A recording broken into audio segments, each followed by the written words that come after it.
Thank you, Ranking Member Bost.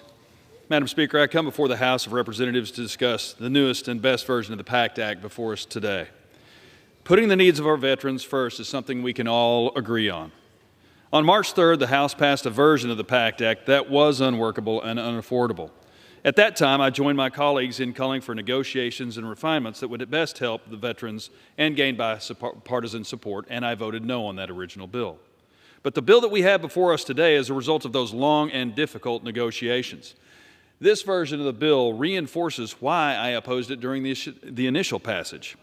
But when we work together and put the well-being of veterans above partisan politics, we get a workable, effective bill that will save the lives of those who have given so much to us. It is not a perfect bill.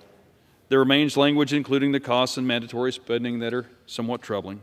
But I am confident that we will be vigilant about carrying out our oversight of the implementation of those provisions and the spending associated with them. I also call on the monies to be moved to mandatory spending be moved back to discretionary when we take back the majority. Americans veterans who are exposed to toxins during their voluntary military service in combat to preserve America's liberty and freedoms will finally receive the health care and benefits they need.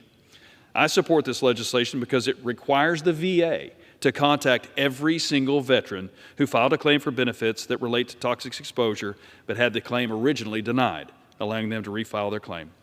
I support this legislation because it expands the screening of possible toxic exposure to every veteran receiving VA care. America's obligation to our veterans is best conveyed by the words of Abraham Lincoln: "To care for him who shall have borne the battle, and his widow, and his orphan." I urge all members to vote in favor of the amendments to H.R. 3967, and I yield back.